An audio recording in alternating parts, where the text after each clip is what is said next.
So now we're going to take a look at the 16th President of the United States, Abraham Lincoln. Again, the rubric we try to follow is 5 criteria of growth, finances, international politics, war and security, and the most important, did they leave the country better or worse? I'm going to try to go in order, although the better or worse, I think, is the key to Lincoln. But let's start with growth. And we're not just going to do the cop-out in terms of discussing growth of he came into a country where half of the country has seceded, and he left a country that was united. That is true, and that should count to his credit. But one of the things that's really impressive about Lincoln, when you're looking at it, and I thought about this, but it struck me, the man could walk and chew gum at the same time. As he was conducting a war, he was finding creative ways to fund the war, and also promoting westward expansion, and also passing bills and laws that would start the Transcontinental Railroad, which would be foundational going forward. He was able to put into place a number of things that would eventually create the infrastructure that made the country successful and prosperous later. In addition to the Homestead Act, which really promoted westward expansion, gave people a reason to move west because they were able to purchase this land very cheap, and in exchange also give the federal government a source of income suddenly, which was needed during the war. He also had the land grants. The Congress issued a number of land grants to universities, both agricultural universities and standard universities, basically creating a higher education system that largely hadn't existed outside of New England, all across the country. And again, giving more reasons for people to move out west and to spread out across the country and to expand and grow. And that these land grants would then become many of the state universities we have across the country. That's huge. And I think it's overlooked how many things he was doing to grow the country in the midst of the Civil War. So I think he rates very highly in that regard. Again, growth is not just about physical growth. It's also about setting up the infrastructure that would become the increased power, economic stature, everything of the country. And I think Lincoln, in the midst of a war, accomplished more than most of his predecessors had when they had peaceful economies. In terms of finances, he had to fund that war. Now, did we go into debt? We did, but not as far as you would think, given the fact that we were engaged in total war. The ways that they found to finance things were quite creative and quite successful. Whatever you feel about the income tax, it came in during this time. And the way that it was created, it largely impacted the wealthy, who were also the ones who needed the war to end for them to be economically prosperous, or were prospering from conducting war efforts, funding things, those type of things. It's pretty impressive. I'm not going to say he's going to be one of the top finance. Certainly, there was a lot of debt, the creation of the greenbacks, but I think his Treasury Secretary was very creative in finding ways to fund the war. And I think the funding mechanisms he put in place a lot of them stood the test of time, becoming long-term sources of income and revenue for the federal government, which led to the expansion of the United States. I think he deserves credit for that. In terms of international politics, again, you have to look at what didn't happen, but I think it's rather impressive what didn't happen specifically in the United States when you consider France was at this point invading Mexico. France had an incentive to come in and possibly the Confederacy could have worked out something with them because France was already in Mexico. And there were deals that could have been made, perhaps. The British, same thing. The British did some things where they were, running blockades, where they did sell some ships to the Confederacy. But in the volume it could have been during the time, the Southern belief that King Cotton was going to rule and they were going to be able to use that to become successful really just never happened. And that is to his credit and very impressive. A lot of times I don't think we give enough credit to the presidents that are boring, where nothing bad happens. And I think one of the things I've enjoyed doing this video series on, and one of the things I think is important to do these kind of video series, is the context of the time, to realize that the people before and after Lincoln managed it so poorly, it's almost like a shining star how well he was able to navigate all these things. So again, very impressive in terms of international politics, that in the midst of a war, when his enemies were certain that King Cotton was going to be the thing, that they would be able to work these deals with Europe, where they were actively trying to find ways to work deals with Europe in any way, shape, or form, he was able to mitigate that a great deal. Now we move to war and security. The Civil War starts before Lincoln takes office. The southern states have already seceded before Lincoln takes office. Yes, the first shots of Fort Sumter were shortly after he took office, but all of that falls on his predecessors, largely on Buchanan and Pierce and Fillmore, who, in trying to placate the South, basically emboldened the South. And the whole myth of the states' rights that has come in the revisionist history is completely bogus when you understand the demands of the South.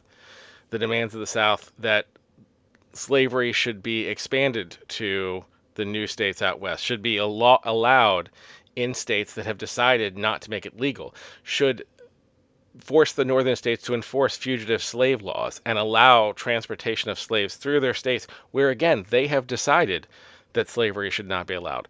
The South was not asking for states' rights. The South was asking for states' exceptions for slavery. They were asking that the southern states be given priority and grandfather claused in to be able to have slavery wherever they went, however they went, whenever they went, and to be able to send law enforcement into other states to capture and bring back slaves. It was not a war about states' rights. It was a war about slavery and, I would argue, white supremacy. And I think that was said very clearly in the Cornerstone speech.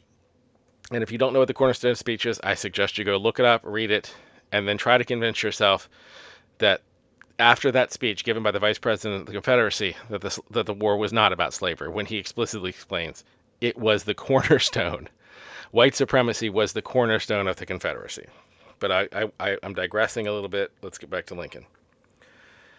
In terms of war and security, it is almost amazing what he pulled off considering where Washington, D.C. was. When Lincoln took office, he had to get on a train going through Maryland where there was assassination attempts because Maryland was a slave state. The border states not seceding was not something that was known. That was not something that people were sure of. D.C. was surrounded on all sides by slave states, and Maryland was actively rioting.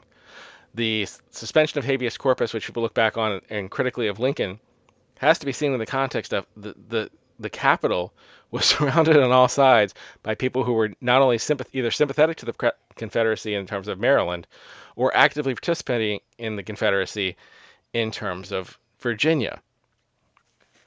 Lincoln was able to convince the border states to hold, to go along. And then eventually, and again, the border states were where many of the battles were taking place.